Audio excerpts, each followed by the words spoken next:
Welcome in. Good morning. It is Friday. I'm Nick Sturdivant. Carlene Bragg is here in studio. And thank you for joining us here on Live Impact News on WCNC Plus. Carlene, how are you doing this morning? Good.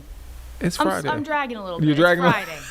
I'm getting used to it. I'm not usually here this early on Fridays. You usually see me in the evenings on Live Impact News, but I'm here in the morning. I'm up. Y'all know. Carlene knows I'm an early bird, so this is nothing for me. I'm an early bird. You know what time I got up this morning? I'm a last second. You got up at 5 a.m. How 4? You said 5? Mm-hmm. I said 4. 4. Once again, Carlene is right. 4 a.m. 4 a.m. Oh. I am just an early bird. I went to sleep. I made it to the third quarter of last night's game, semifinals game in the Fiesta Bowl. What time did you go to bed? I was out by like 10. Out by 10? Yeah, so I got about a good 6. Man, yeah, I came in to see the highlights of that game. That was crazy. I know. I missed the good part. It was kind of first, second quarter, third quarter was kind of slow.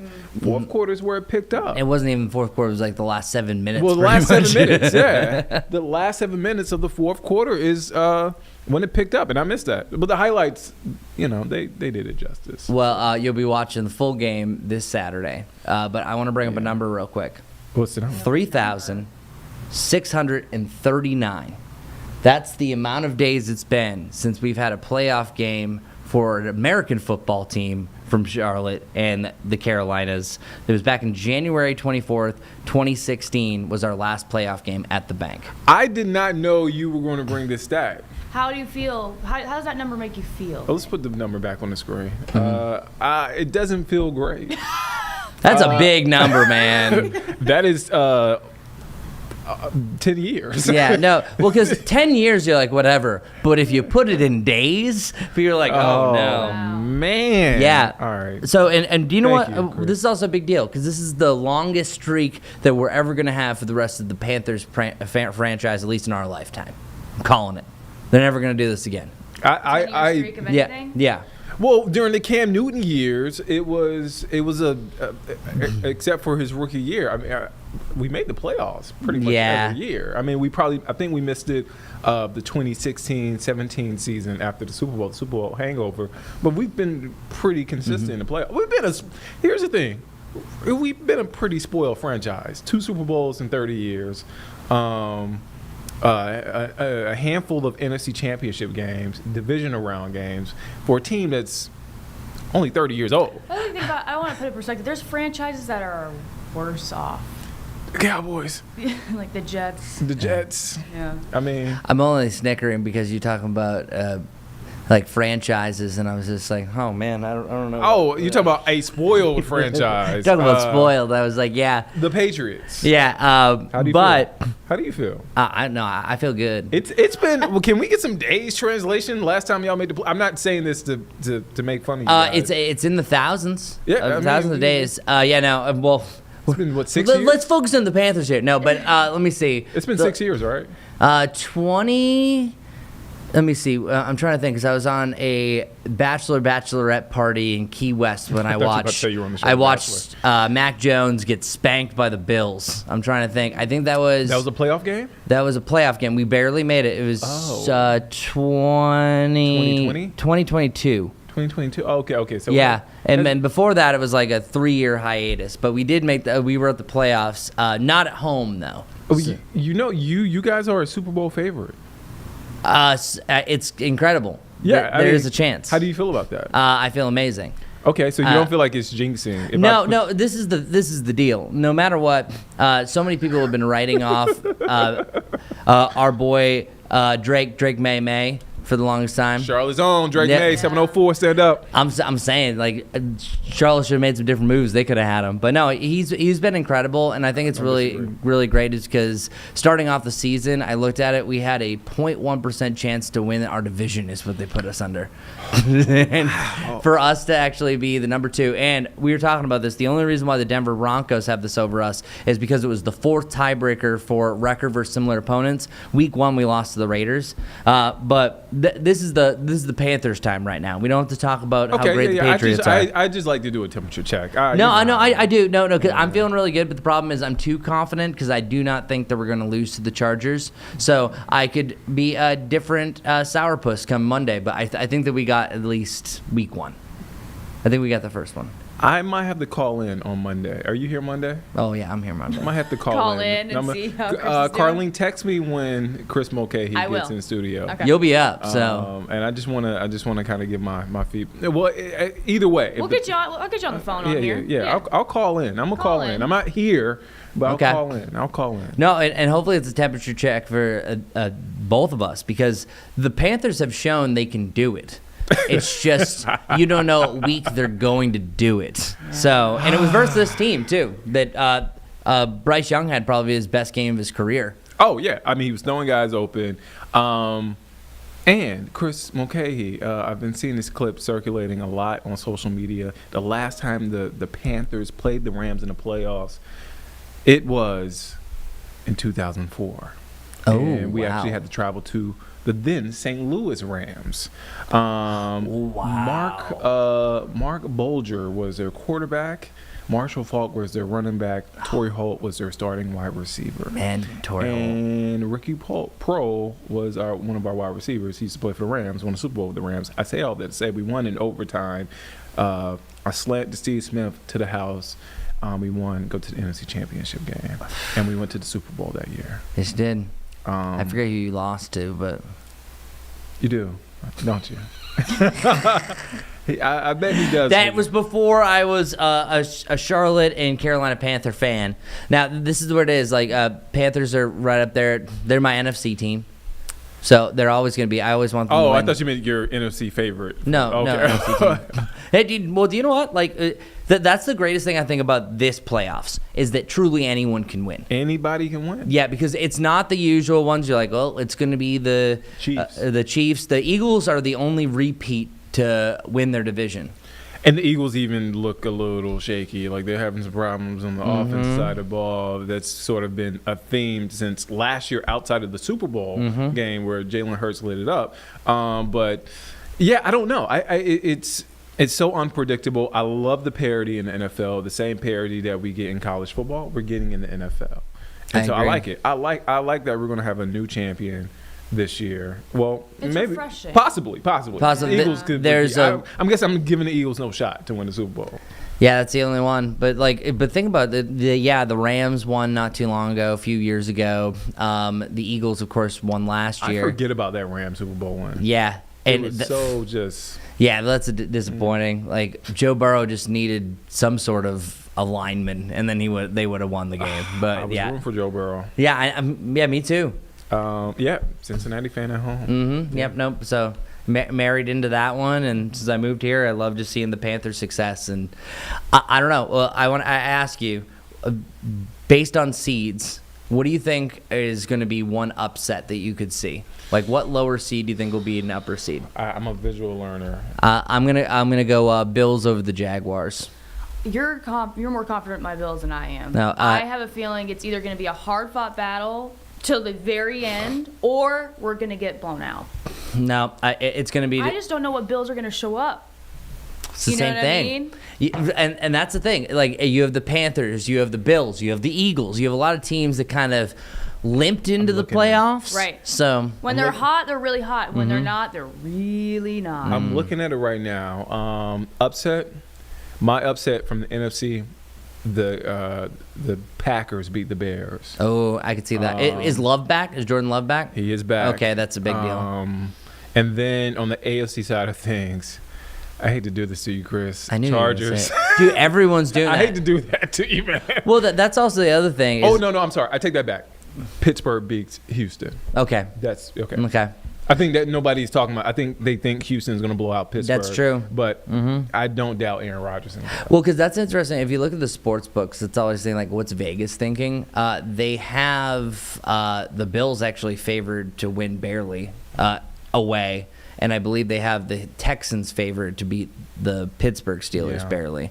See, but that's also another thing is Aaron Rodgers, if he turns into what he did at the very end of the Ravens game and turns into playoff Rodgers with DK Metcalf back. 2010 Rodgers. Yeah. Like, I think that it's going to be a really interesting playoff series because I think it was last year. There were just a bunch of boring games, and then the year before was amazing. But this is the year that I think there's going to be a lot of interesting upsets. I'm not betting any money on any of the games because anything can go. No, except for my Patriots. I would love to see a New England-Pittsburgh matchup in the divisional round. Ooh, that would be fun. Like throwback. I used to love seeing Brady and Roethlisberger go at it when they in their prime. Like that, those are really good games. So, I'll bring up the NFL bracket too. If the Panthers win, there is a chance that they actually we have another home game. So if your prediction comes true, Yeah. that Green Bay beats Chicago, Green Bay would then go to Seattle, and then that means depending on if the Eagles lose. I thought we would go to. Oh yeah. Okay, yeah. And it doesn't matter because if the Eagles win, then we would go to Philadelphia. But say if San Francisco and Green Bay win, then it would be a home game for the Seattle Seahawks and for the Carolina Panthers. None of these teams I fear as a Panthers fan. I'm not. You don't fear any of them. No. Not even the Seahawks right now. Not even the Seahawks. No, because Sam Darnold didn't play great. At least for the first 3 quarters of that game. I think what really bit us was that pass interference call on J.C. Horn. Oof. We were right there. That was a 3rd and 15. And if he would have just pushed him out of bounds, we would have had a shot to tie the ball game. Yeah, also that officiating during the Buccaneers game. Officiating hasn't been on our side. But also, too, I'm a firm believer if you do what you're supposed to do during the game and you capitalize on opportunities, you don't have to worry about officials. That's my thing. And I don't give the Panthers any outs. I'm probably one of the more critical Panthers fans. Sure are. You're realistic at times I'm too. pretty critical, so I kind of have to, The Panthers' main thing is they can't fall behind early.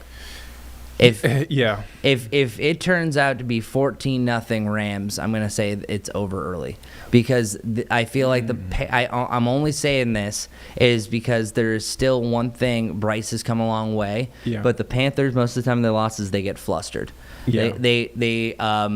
They do much better if they can kind of be within it. They have come back before, but I just think with everything, and especially with a wet ground, could be a little bit breezy too, weather conditions as well. It's one of those things that I feel like they can't fall behind early. I was about to say we have an advantage, the weather. Yeah, I think so. I don't know. I mean, I don't like. You think that's an advantage? Because I say this is an advantage because the Rams, they air it out. They love to throw the ball. And so Matthew Stafford I see in that regard. He threw 2 interceptions last game. And so a wet ball, a wet field, who knows? Yeah, in that regard, yeah. Who knows? I'm just saying, Chris. Yeah, I'm just saying. Also, if you beat Matthew Stafford, that gives Drake May a better chance for the MVP award. I'm just saying. So let's go Panthers. I'm more of a Drake May getting MVP over Matthew Stafford. Yeah, but I'm not a big Matthew Stafford guy, though. You are a big Matthew? I'm not. I'm not. I've always thought he was a little overrated. Yeah, he's been good, but my biggest problem with Matthew Stafford this year is that a lot of his stats are padded. He has 13 one-yard touchdowns, and he's also thrown to Puka Nacua, who is just and Devontae Adams. And Devontae Adams, I think is he back for this game? That's one thing I don't know. I'm not sure, but I don't love the narrative of poor Matthew Stafford. He played in Detroit. Dude, you made it to the playoffs, and you were probably throwing to one of the best receivers of all time. Yeah, didn't he start his career with Calvin Johnson? He played his entire career with he did? Calvin Okay. Johnson. Yeah, he's been around a lot longer. I don't feel bad for you, Matthew Stafford. I'm slightly overrated. Not a bad quarterback. And Devontae Adams is set to return for the wild card matchup. I'm rooting for some rain. Let's go. Well, and what we need is Rico Dowdle to be the Dowdle he was before. Yeah, we need Canales to lock in. Does he lock in? I am hypercritical of Canales. We need him to lock in. Eugene and I agreed to disagree. Yeah. During Panthers on a Plus about the play calling. I think the play calling is rough. But if Canales can lock in, I think Rico can lock in. It comes with the same words we keep using: consistency or inconsistency. Like you just don't know. You brought it up. What Bills team's going to show up? That's what I'm saying. Like, I don't know who's going to show up this weekend. I really don't. I'm curious to see it. I go in with my expectations to the ground, and I like to be pleasantly surprised. And I think because that's just a healthier way of doing it. We've been so close for too long, and then we build. Carlene, you know who's going to show up though on Saturday? Who? Cam Newton, Cameron Jarrell. Oh yeah, he's going to be there. I'm just saying. That's true. That's exciting. It is exciting. It is exciting. Cam Newton is. I don't do well with Cam Newton slander. I think Cam Newton is the greatest Panther to play, the most impactful Panther. He raised a generation of NFL fans. True. You think about those 25 to 30-year-old fans, 20 to 30. Mm-hmm. You got to think about it. 10 years ago, 20 years old, you're 10 years old. Right. You're a Cam Newton fan. Cam Newton was the right. They were talking about larger than life. 10 years ago, they were like Cam Newton is LeBron James of football. And guess who? But we have short memories though. Drake May's hero. Drake May's hero. Yep. Everybody's doing the Superman thing. Mm-hmm. Jalen Hurts does it. Drake May does it. That's true. Putting out there, Cam Newton built a statue for the dude outside of Bank of America Stadium. People do the Superman thing outside of the sport. They do it on all sorts of different leagues. Who else had 2 Chainz and Young Jeezy on the sideline of Bank of America Stadium? at the NFC Championship game. Cameron Jarrell Newton. I'm just saying. I'm just putting it out there.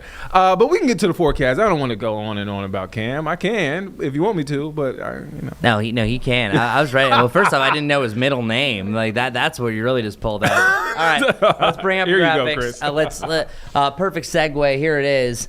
Not the forecast that you want to see, especially there's a little lightning bolt there right around 4 p.m. Now, I have to say the confidence is low for a thunderstorm, but I'm keeping it in here because still a lot can change. What's going to happen here, the only reason why this scenario would play out is if we get rain in the morning and we get a chance to dry out and destabilize a little bit. I think likely it's going to be rain, but at least it's going to be warmer. The last time that the Panthers were having a playoff game during the NFC Championship back in 2016, it was 48 degrees for a high. It actually had snowed recently as well. So this is going to be, believe it or not, better, even though it's not a great looking forecast. This is just one of those things you have to just dress accordingly because still when you're wet in the 60s, that's not great. So wear your favorite Panthers poncho or spend $50 on one at the game. As you are working your way through this morning, though, not a great start to the day. It's really interesting how our fog has changed. Check this out. So this is a fancy term known as advection fog. So oftentimes when you have a foggy morning, it's because they have a clear sky, moisture rises up, condenses, and turns into a cloud. But sometimes you can have conditions that create fog and then move it. That's advection fog, and that's what we've been seeing. So that's why visibilities have decreased from the south to the north, even down to about a quarter-mile visibility right around Lincolnton, half-mile around Statesville, anywhere from 1 to 2 miles from Charlotte down towards the south.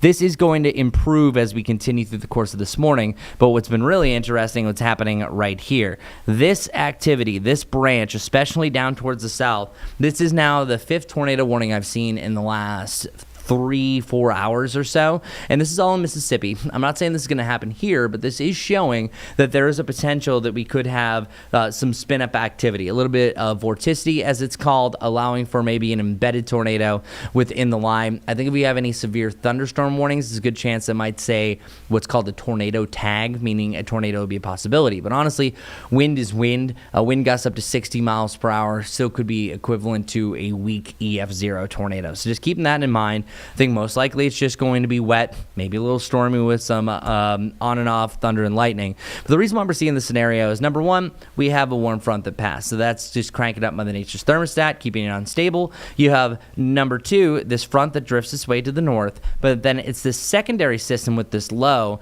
that's going to be driving up some activity heading into the afternoon. So it just really depends on what happens with that second line that's going to impact the Panthers game. But regardless, it'll be cloudy, it'll be breezy, and not the best football weather. So over the next 5 days, you can see the next two stand out from all the rest for two big reasons. One, they're mainly cloudy and wet, and two, they're much warmer. After that, we have 52 degrees on Sunday, and then you have 50 degrees on Monday. Notice the lows starting to drop down into the 20s, and then near 60 degrees on your Tuesday. So that brings us back to the Panthers game one more time. You're looking at around 70 degrees, say about 3 p.m. You're going to be out there tailgating. Hopefully you have an awning of some sort. And then temperatures down to the mid-60s by the back end. And we're starting off the morning around 60 degrees, but truly I think our low for the day is going to be hit right around midnight. So let me show you what it looks like here on our Futurecast. So our Futurecast first has signs of rain really heading into the closure of this afternoon, heading into the evening. But I think that's primarily further off towards the north because that's where that front is adjusted. By about 10 p.m., you can see widespread rain right around the I-40 corridor, on and off rain right around the Charlotte area as well. And then heading into tomorrow morning, we do have a chance for some passing showers and thunderstorms. But what's interesting, the most recent change that I'm seeing here is there's a chance that we could have a line even arrive during the late morning, and then we see this final passage here that moves through right around Panthers game time before we start to clear things out. So I want to take a step back and show you a different model that is showing the line that we're looking at. If we see this scenario, and this is why we're still saying to stay weather aware for your Saturday, notice what happens. We have that morning rain and storm chance, but then there's a little line embedded in the rain. That's also known as a QLCS, so that's either going to provide a line of gusty winds or a chance for a little spin-up tornado within that. So that's really mid to late morning. So that's been the newest situation, the newest development that I'm seeing here. I just want everyone to note that you're going to have that storm chance, and then after that, I think that really stabilizes things. So any rain that we see heading towards the Panthers game will just be general rain. So I want for the first half of the day, people to just note you have a chance for storms right around sunrise, closer to noon before you see that rain starting to roll in. So our Jerry Hunt Supercenter 7-day forecast has the big drop back to normal, 52 degrees. Thanks, Nick. Great job.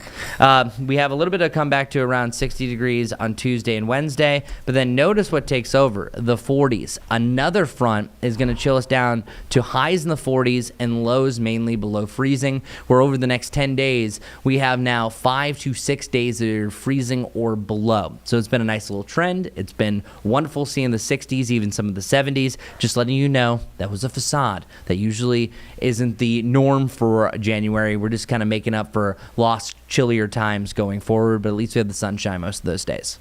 AKA, it's been real, but yeah, we need to get back to reality. Yes, we do. Do you want to start reality? For the room. Oh, can I make? I made a mistake. It was not 2 Chainz. It was Future on the sideline. Oh, okay. All right. Okay. Jeezy and Thank Future. you for clearing that up. Now, what were you going to say? Go ahead. I have a question for the whole room. Mm-hmm. Go ahead. Panthers ticket prices. Now, I asked you yesterday. Oh, so I'm out. You're out. I'm out. Okay. How much do you think right now the cheapest ticket right now is on Ticketmaster for tomorrow's game? Chris? Well, we did a news story that said Oh, you 150. did? Yeah, so you know? Yeah. Oh, well, it is 150, but it went down because yesterday we checked it was 170. See, that's my thing. Oh, okay. So That's my thing, though. I don't think we were talking on the news, and it was like astronomical, and I'm like, that's a great. I thought it was going to be price. like for $200 minimum. as somebody who's yeah, been it's in a the great nosebleeds place. before at Bank of America Stadium, that's a really That's a good great view. price. Right? That's a It's- really I good think view. it's a great price. I think It's if a you great really price. want to Bad go view and at the you can stadium. do it. Yeah. Honestly, I've sat up high, I've sat Yeah. down low. You got a great view. I think that stadium is just great views all around. It's not really too many blind spots in that Right. stadium. So Right. I think even when you sit up high, you can see the play happening before. I mean, we saw Beyonce from up there. We did. We sure did. It's pretty cool up there. It's pretty cool up there. I've seen the Bills from up there when there was a preseason game. I've seen all sorts of things there at all different angles. I think Soccer. it's great. I think those Yeah. are great prices for a playoff I think so game. too. Am I Now- wrong? People are Yeah, wilding out. Section 507 now 144 a piece. That's not like. So yeah, it's I think coming down. It's going it went down from yesterday. I'm wondering if it's these people are desperate and they want to either get rid of them, or is it rain? Is it the rain factor Happens that all the people are time. like, I don't want to go sit in the rain? So this is actually a I might proven thing here. Is I've done this for the ACC championship. It's the day before. If there's a good anticipation for rain, they're going to start to hit their bottom sometime over the next 12 hours, and then all of a sudden, like say if the second forecast I showed you that it just looks like light rain, things like that, they'll shoot back up. Oh. So they're going to probably hit their bottom now. So if anyone's watching that's thinking about it, Get it now, it sis. might get Grab it. $10, $20 cheaper than that. That is still crazy because Section 507, Row 29, I know that that's up there, but still, you're at the first playoff game that they've had in over 10 years. Right? How is it not sold out already? Can we check? Can we check like the tickets of the New England game? I just did. Yeah. Okay. Oh, you did? I just want to kind of compare. Yeah, compare it. Believe it or not, I did see a ticket for 160. 160. Okay. Okay. I'll do you one better. That's very- Chicago. They have a home game. Did you look? And Chicago No, I haven't looked. hasn't been in a while either. Yeah, I was about to say Chicago. I think. Oh, Carlene's no, looking at Chicago. it. Those Look Bear at fans are Tampa Bay. diehard. The minimum Okay. 200 there, I bet. Jaguars. Yeah, look at. I feel like the Bills. Would be I'm wondering expensive. because also Bills travel. Yeah. So let me see. The Bills. Yeah, y'all do travel. They travel very well. So I think those Jacksonville tickets because it's Going gonna to be. different gonna be- stadiums, breaking tables. Break- Wow. Yeah. Yeah, the crazy thing is, like, you're talking about, like, 30-yard line in the nosebleeds at 210, which is still great because usually you can't get anything in that middle Standing section. room only tickets. The cheapest one you get for standing room in Jacksonville is $180, and then the first available seats $220. Wow. Which is what I expect. Yeah, I think it's the Buffalo Bills effect. It's I the- think it's it's the the Bills. weather effect. The weather, it's True, far, yeah. true. I think it's just that we haven't been here in a while. I Right. think it's been 4 years since they made the playoffs. Wow. Okay. Dude, the Interesting. Bears is crazy. Oh, I know. Soldier Field. Soldier Oh, Field yeah. is Minimum right now. probably like. Let me see. That's not I showing. thought you said Six, 5 to 700. No, 418 is the cheapest I see here. What? Chicago, For incredible real? season. Yeah, but the Bears have been. Oh, yeah, I guess. They haven't had a the Bears playoff have been game. bearing They haven't had a for playoff long game. time. It's been longer than the Panthers. Yeah, let me see. Yeah, La- the Bears haven't been to the playoffs in a long Long time. Last time was with ask AI. What? Why? No. Why? I'm trying to remember the quarterback name because I remember watching this game. He was married to some girl from. Oh man, she has like some clothing line. I think she was from some reality show. All of them. Pick one. I know who you're like talking Common about. James or something like that. I forget what it is. Oh, Kristen from the Laguna Beach. Yeah, Laguna Beach. The last Kristen. the Yes. last time Yeah. the- I can't remember Who was last name. her husband Yes. that she was married to? Jay Cutler. Jay Jay Cutler. Cutler. That was the last time they were in the 2011. playoffs. 2011. That's been a Jeez. long. Been a long time. Yep, $3.59. I found it. That's the cheapest ticket that you can get for the home Bears It's versus been Packers. nearly 15 years since the Bears won a postseason contest, beating the Seattle Seahawks 35-24. Bears. I mean, that's a I great mean- fan base over there in Chicago. Oh, yeah, they're diehards. I mean, even with a lousy team in recent years, I wonder who their quarterback was. The Bears. I mean, not the Bears, but the Seahawks. I'm curious. I don't know. That might have been Russell. It was Russell Wilson. That's Russell Wilson. Yeah. He's been in the league that long. Mm-hmm. He's been around a long He's been time. around for a long time. Somebody who has been here for a long time, Chris Mulcahy. I think we just beat our previous record. Yes, we did. Yeah. When there's no Panthers, what are we going to do? We're gonna figure. What are we we gonna- what are we still gonna are gonna talk figure it about? out. Off-season acquisitions. I have many questions and many topics. Carlene knows. Yeah. We can do this. Could have been a Panthers on a Plus special. No, it should have been. I know. Yeah. Could have been. Mhm. Just us Googling ticket prices, too. It's interesting. That's I No, mean, it really is, I like- wouldn't- I mean, That's fine. I kind of forgot that Chicago hadn't been. So of course It's the been ticket a long prices are time. actually. What, Three- and also, what's the weather going to be like in Chicago? Is it? It's probably gonna be It's cold. cold. I would imagine. Yeah. It's probably gonna be- January in Chicago. I mean, If but I had to here's the thing. guess, I mean, it's gonna be snowing. it's freezing. Those fans are going to be Chris, show you out don't just know like off the the Bills top will of show your out. If head? it was Yeah, no, I never looked really at blizzard. Chicago, to be honest with you. Let me see. Wait, what day are they playing, though? They are playing on So the it's- 10th, which is tomorrow. They play on Saturday. Oh, they play on Saturday? 6 o'clock. Yeah, let me Oh, see. 8 o'clock. They're 8 o'clock game. 8 o'clock. Yeah, they're looking at snow flurries and then temperatures around freezing at that point. I mean, So, hey, do you know what? Chicago, that's not good. They've had negative temperatures for these playoff games, so that's actually still not too bad. But yeah, snow flurries and some snow is looking likely. Maybe even up to an inch of snow starting to accumulate. I mean, if you're from Chicago, if you live in the Chicago area, you're a Bears fan. This is and Packers. I mean, hey, this is the weather you this is what want. you're used to. This. You're This is used to nothing this. you- This is nothing. You're gonna be out there. Some fans out there with no shirts. Yeah. So hey, Yeah. you're used to it. Me on the other hand, Bills will be on vacation there in Florida. It's gonna be spring break. I always say though, the best view of the game is on the couch at the crib. Yeah, you. Oh my gosh. You're a At the crib. you're a No, home I watcher. love going to an NFL game, but I don't know. I can see everything on the TV. right. I get all the I can angles. go to the can bathroom see. that's right there. My Yeah. fridge is right there, and I'll have to pay $4 for a water. Yeah, and I'm not seeing the replays because most of the times where it's in the fans is like, Yeah. oh, that's a bad call. I was Right, like, right, wait, what right. happened? I wasn't paying attention. Chris Mulcahy, my friend, thank you. Of course, Enjoy dude. your weekend. You it too. was good spending this Go Friday Panthers, morning. go Pats, go Bills. Yay! Keep pounding. Let's head to break. We'll be back here in just 2 minutes here on Live Impact News on WCNC Plus. 9:31. Great job. Way to go. Yep, now I have to go into this meeting. See, well, because the thing is, like, we have the weather alert days and stuff.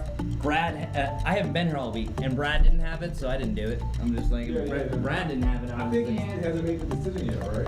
well, yeah, and I don't know. Like, I was gonna do it this morning. I was like, but I've literally been here a day, so Right. clearly it's like, who am I? That's like, yeah, no. I'm only a part-time employee, but I'm thinking about it.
Welcome back here on Live Impact News on WCNC Plus. I'm Nick Sturdivant. We want to go now live to Washington, D.C., where members of the Congressional Hispanic Caucus are talking about that ever-evolving situation in Venezuela. Let's take a listen in to what those congressional members are saying right now. Real concern, deep concern. And you saw some of that expressed yesterday in the Senate when they took their vote on their War Powers resolution. And so, we're working on it. And we hope that we can grow Republican support. But we also believe that if we can get all of our Democrats, given the composition of the Congress right now, because we only lost by 2 votes last time, that we can actually win this vote. I think he answered both questions, right? Yes.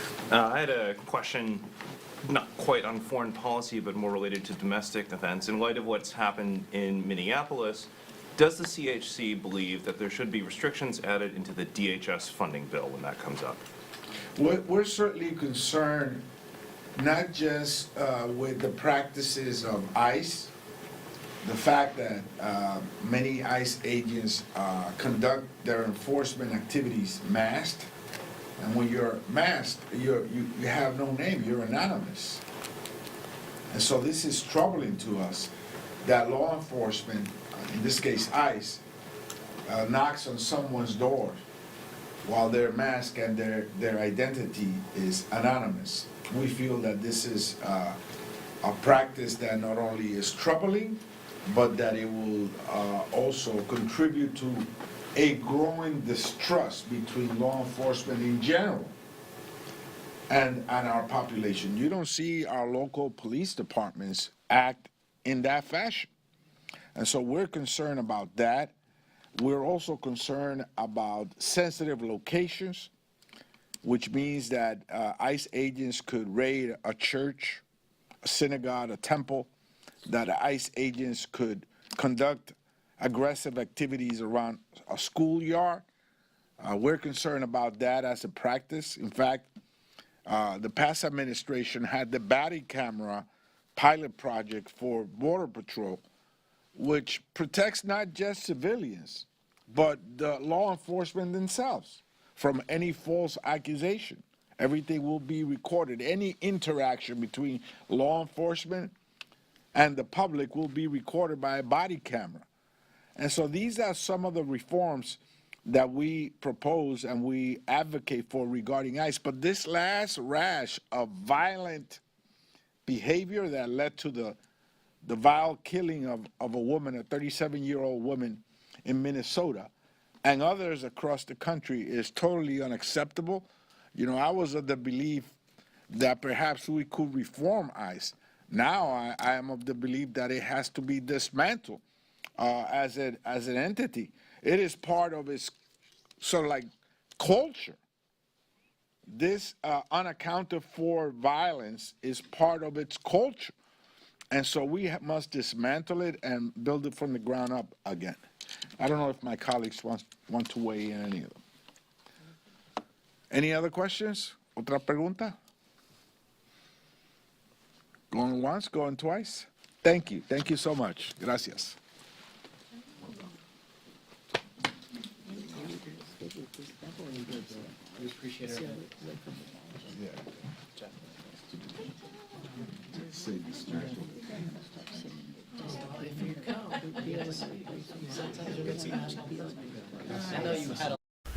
All right, so that press conference just wrapped up. Again, members of the Congressional Hispanic Caucus speaking about that ever-evolving situation there in Venezuela. So let's come back here at home, and we want to take another break. We'll be back here in just 2 minutes here on Live Impact News on WCNC Plus.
Welcome back here on Live Impact News on WCNC Plus. I'm Nick Sturdivant.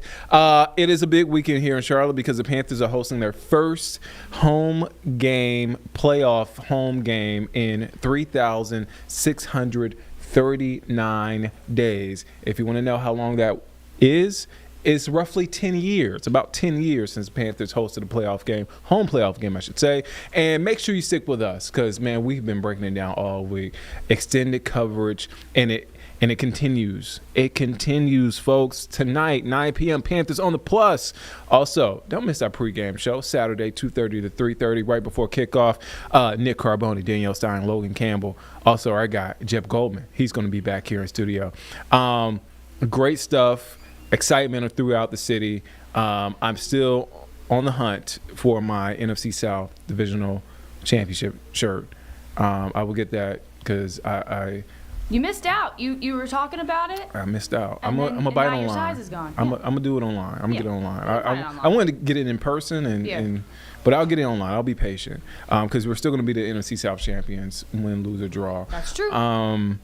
And I regret not buying merch whenever we won the NFC Championship games and divisional championship games over the years. I guess We're merch people. I You and I are I merch. took for granted that it was going to happen, continue to happen. jump on it. So I won't do that this time.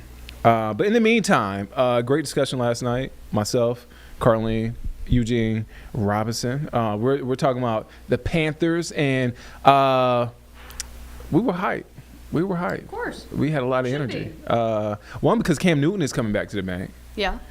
He's actually filming this podcast. This is confirmed. This is on his X page, his Instagram page. The podcast Here? he's doing the podcast. Here I in didn't know Charlotte. that. He's doing the podcast. That's exciting.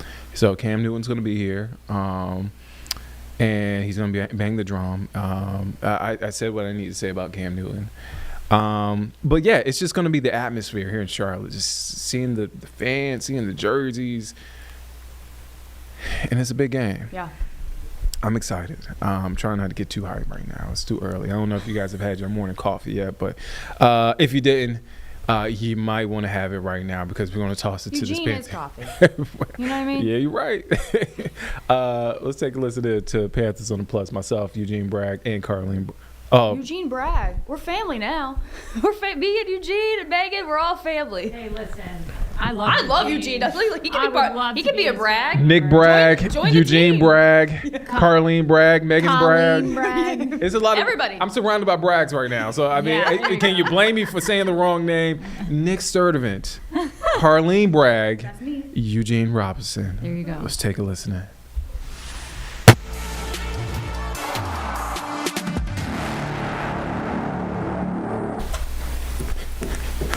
On the Plus. You know why I'm doing that. Wild card weekend. You know that I can't jump in the seat. I got Eugene hype. I also do that to pay homage to Cam and Jarrell Newton. I mean, put some respect on my guy. I saw it on Charlotte today. Y'all broke the news, kind of. I saw it on Bleacher Report. Dude, I know. Look. There's a rumor that my man Cam Newton's going to be out here in full force and keep pounding drum. And I'm you like, know- dude, do you know something, Eugene? Look, I don't know no people. It's just rumor, but guess what? I'm riding that rumor too, dog. Oh, I'm riding that rumor. It would be great. Oh, yeah, for sure. Would it not be great to see Cam Newton make an appearance here at Bank of America Stadium? He's one of the most prolific quarterbacks that we've had. Indeed, changed the face of quarterbacking in the league, if you will, and did an amazing, superb job of taking this team when he got here in 2011 to a Super Bowl in 2015. I'm just saying, dude, he ain't no joke, man. That dude is the real deal. I need Cam to come out through the tunnel with the smoke, do the Cam thing, yell out, and beat the drum, man. I need him to do all of that. So, I need him to do all of The that. energy here in Uptown is going to be insane. Yeah. It's going to be absolutely insane. No matter where you go, people are talking about the Carolina Panthers. Yeah. Like, no matter where I go to the store, boom, I'm over there picking up mail. Boom, I run into my mailman. Boom, everybody's talking Carolina Panthers, and that is so great for the city. And that's what happens when you win. And don't forget, we've earned our way to a playoffs, man. We end up winning the division. All right, and so we had to put ourselves in position to go ahead and to earn all this fanfare and this love and this laud that we're receiving right now. I'll take it all day long. I mean, it's the Panthers. Although we kind of stumbled down the stretch, we still beat the Green Bay Packers, the Cowboys, the Dolphins. Back when the Dolphins were hot, we beat the Rams. Yes. And so let's talk about the Seahawks. Let's talk about the Seahawks. And we talked about this ad infinitum.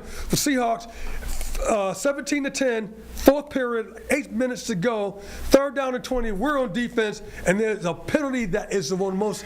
It is one of the most devastating plays that happened to us because it took the momentum, put it back and swung it back on the side of the Seattle Seahawks. Yeah. They go down and score a touchdown. Yeah. Right. So now it looks like the game was out of reach. It wasn't out of reach. That game was in the balance, big time, and we went toe for toe, tit for tat, tat for tit. Pip, whatever you say, you know what I'm trying to say. Yeah. We went that with one of the best teams in the league, who was featured to win the Super Bowl. Oh, I mean, dude, I'm telling you, I don't know what y'all thinking, man. And before Carolina Panthers got it going on, man. Y'all sleeping. Before we get to wild card, I got to give a shout out to to the Dirty Birds, man. They really, I gotta. Oh yeah. Had to do the Dirty Bird one time for the one time for the one. Hey, Bijan and crew, look, I'm a big fan. They rose up and they won a huge game. And don't forget, that game was in the balance too, because you would never think that Tyler Shuck would have a chance to go ahead, throw a touchdown, and have within the end of that game, to have a meaningful play to get the ball back, to kick a field goal. That Saints, they found their starting quarterback for the future. Oh yeah, Tyler Shuck is their guy. He's the real deal. He's the real deal. He's their guy. Enough about those teams that didn't make the playoffs. All right, let's talk about the teams that make the playoffs, including Carolina Panthers. Your 2025 NFC South Division champions. All right, so we have the home game, Eugene. I want to ask, last matchup.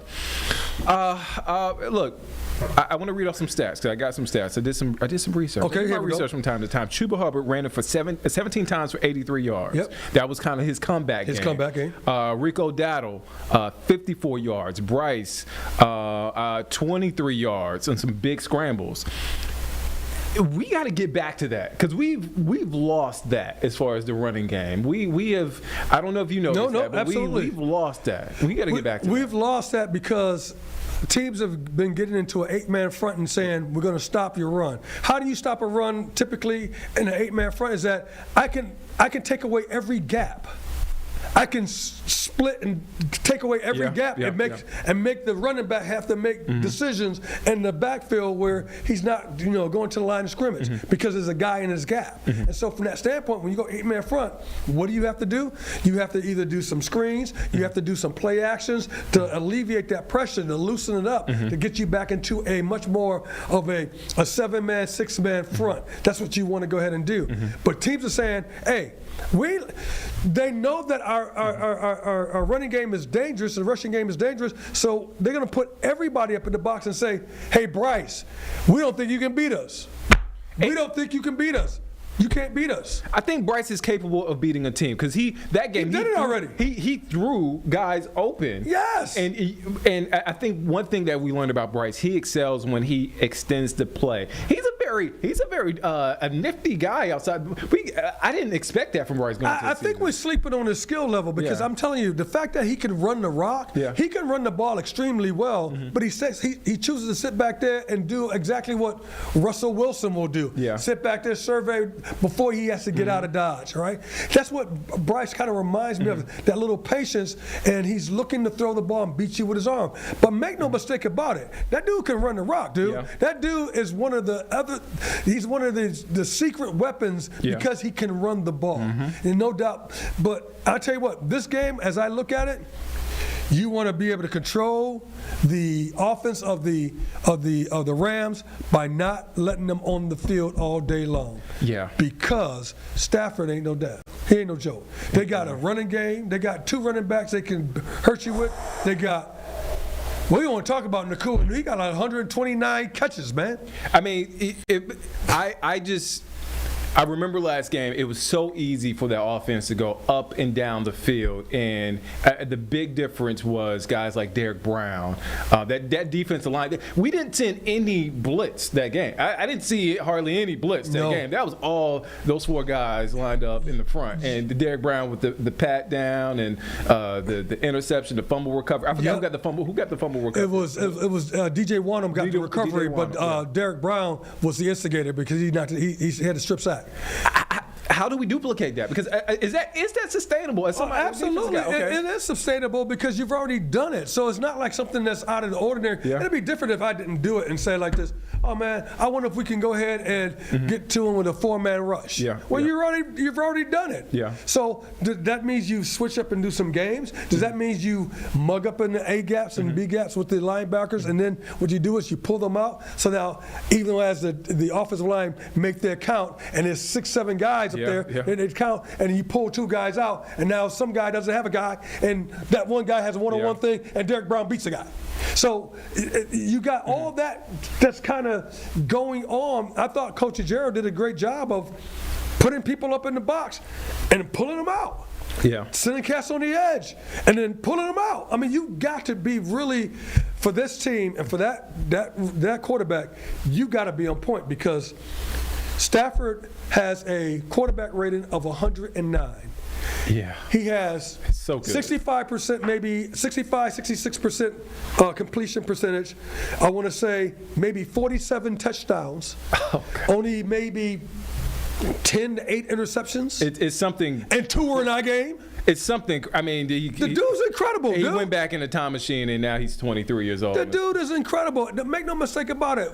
We know how good they are. But let me just say this too with you: the interceptions that we got. Most people will say, "Well, you know, the quarterback threw 2 interceptions." No, he didn't. Yeah. He didn't throw 2 interceptions. Those interceptions were earned. That was earned by Mike Jack having great coverage, on Nakua. Yeah. It was earned that you had Derek Brown in the face, putting the big paws up, getting a deflection, and now Scott ggets the rock. Yeah. So it always bugs me when they say a quarterback threw an interception. I'm like, you act like the guys on defense ain't working. Yeah. Because they were working on defense. And so from that standpoint, I think as the Carolina Panthers, you're playing with house money. You throw caution to the wind. You go in here. I don't care I care what plays I do, but look, if I do something a little bit exotic, trying to do something a little bit more aggressive, so what? I'm not supposed to win anyway. That's what you said. I would like to see, correct me if I'm wrong on this one, or correct me if you have a different perspective on this, rather. I would like to see Trayvon Moore come off the edge on that blitz. I think he's really effective when he comes off on that blitz. Man. I think Coach Ajero has used them really well because Moore, what he reminds me of is like a little bit like Troy Polamalu. Yeah. He's back here in cover 2. Now he's down there in linebacker depth. Oh, he's on the edge. Yeah. Oh, he's blitzing off the edge. Oh, no, he's not blitzing. He's dropping back in coverage. Yeah. Having that, you know, where you don't know, Leroy Butler, we used to use him that way for the Green Bay Packers. We use Leroy Butler, like the uncanny insaneness of it, and the fact that person can make plays is huge. And it took him a while to get his footing. It's huge because I know he's really found his stride because he's like, oh, I'm like that 20. It's like, what was the guy that we had here that we drafted? We wanted to get the kid from Clemson, Isaiah Simmons. We didn't pick him, but we got. He played for the Commanders. This is gonna. I can see his face. Oh, Eugene. Man, it's going. I know exactly, and I know the views. Oh my at home goodness, he played safety / linebacker 3-4 years ago. He was one of the top draft picks at that time, and we didn't know whether we were going to use him at safety or at linebacker, and we used him all over the place. And Jeremy Chin. That's what Trayvon Morgan reminds me of. The fact that when we used Jeremy Chin, he was all over the place. And he just made plays. That's what I think that Morgan's getting to. And Isaiah Simmons? Yeah, and he's on our team too. He's back on the team. He's back on the team. We got a lot more Panthers wild card weekend. We're excited. We're hyped. Look, we've gotten word, Eugene, before we go to break. If they can hear us in the newsroom, and I don't care. I don't care. One thing I'm not excited about is seeing those Rams running back. Blake Blake Corum, Kyron Williams. I mean, they absolutely went to work in week 13. They can run. They have a really good running game, whether they're running zone stretch plays, they can run a toss play. They were able to get on outside. They did an amazing job. Now, I thought that our edges weren't cool. What I mean by the edge is that you have somebody on the edge, linebackers, sometimes a safety, that forcing that ball back inside because they were able to get on the outside. When they get on the outside, you make the other players who are inside of you, you always make them chase the ball. So that's why we always tell corners, hey, you're the last person in line. You force that ball back inside because if they get outside of you, that means 10 people are chasing the ball.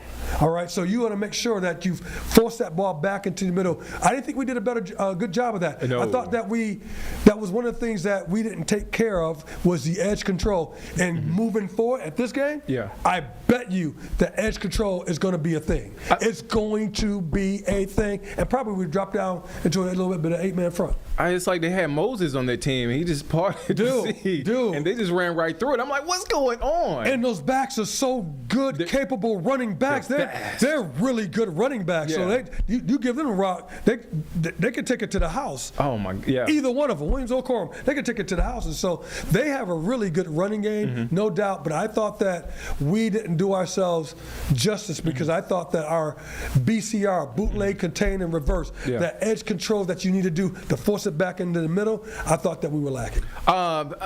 It's safety play. I know we talked a lot about Moorick and his effectiveness, but it seemed like Devontae Adams, Puka Nacua were able to get wide open in the middle of the field at times. And it will be times where it's third down and long, and they're wide open. What did you see out there? So when we go into a zone defense, what's becomes problematic is because with the drops of the linebackers. I hate the zone, by the way. Yeah, I know. You got to pick your poison.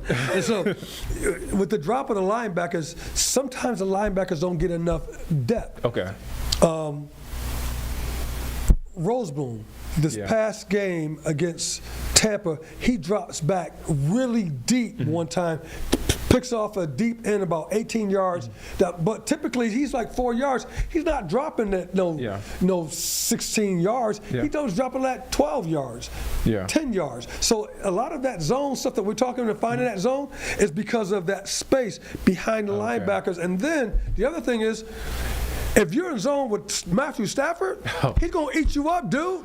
He's sitting back there waiting for it because the routes are designed for them to clear areas. So he's sitting there waiting, and he's going to throw people open. So it's very, very tough. That's why I'm much more of a fan of man-to-man, but you can't go man-to-man every single time. You just can't. What does it do? Carolina is a young team, and we have a lot of young starters. First playoff appearance for a lot of those guys. Against a veteran group. Matthew Stafford has won a Super Bowl. Sean McVay has made, I think he's been to 3 Super Bowls actually. No, 2 Super Bowls. 2 Super Bowls. Lost one, won one. But that's just a group who has playoff experience. So when you're a young team and you come across a veteran group like that, what's the mindset? What's the preparation? So it's really kind of hard because you want everybody to have playoff experience or Super Bowl experience. And first of all, you want to see it from your coaching staff. Why do you want to see it from your coaching staff? Because they kind of know what is expected in the playoffs. And for that, with Coach Canales, we're thankful to have a coach who's been involved in that. Right? Whether it was Seattle or whether it was Tampa. He was rolling and rolling hard. So he kind of knows scheduling, administration, all that type of stuff. Now, the football is the football. That's down. That's something that you know. But some of the other stuff that you may not know, what I'm talking about, the administration of, things happen earlier, or your schedules change. You're doing this earlier, this is later, or you got to walk through here. All those things may change, and it may disrupt your timing of things. And then just the hype of the game. The hype of the game is something too, because everybody's talking about it. Those players can't go anywhere without people talking about the Carolina Panthers. And it's a home game. And then it's a home game. And all the guys who are really big guys, they stick out like sore thumbs. So they're like this, hey man, he got to be a Panther. Even if they don't know he's a Panther, they're going to say he has to be a Panther player. From that standpoint, so that's That's different from a normal game throughout the week because everybody's not clamoring over the normal game. Yeah. But this game, they are clamoring over. And that adds some excitement, some nerves, all that stuff that you got to get used to and get it calmed down because this is just another football game. Look, I got my eye on Canales because he's been getting a lot of criticism, as he should, because play calling hasn't been the greatest, in my opinion. Gotcha. You may differ on this. I differ with you, but go ahead. Okay, I don't think the play calling has been great. Let's take Tampa off the table, right? Because that was a sloppy game. Last month, it's just felt disjointed. We haven't been able. He's not sticking to the run game. I see Rico. He might pop off a 7-yard run. I just feel like there's no chemistry with Bryson Canales the last month of the season. I'm a firm believer. Can I still use the same analogy I just used? Go ahead. I want to use the same analogy what I just used. So when we were talking about Matthew Stafford and we were talking about people say he threw some interceptions, I'm like, no, he didn't throw interceptions. The other team made him throw interceptions, and they were in great position. The same thing is true. Coach Canales has drawn up some really nice runs. Yeah. Dude, I've been a part of 8-man front. Dude, you ain't going nowhere, dude. And so am I being irrational for saying that? Yeah, well, here it is, because I'm just saying for you, it's like the 8-man front. Now, how you combat that? You put 2 tight ends on the line of scrimmage, right? So now you got your 5 and you got 7 dudes on the line of scrimmage. Yeah. Now, that's one way that you combat it. Yeah. So now you have to spread the gaps out a little bit. Yeah. And now the running back is responsible for one dude. He has to make a miss. So you go to double tight ends, and then if you do play action off that double tight ends, you got bootlegs, and then you got maybe we call these deep over plays that you can go ahead and do. So you got some plays that you can go ahead and do, right? But when the defense says, we're not going to let you run, they do this. We're going to put everybody up here because you can't pass. Yeah.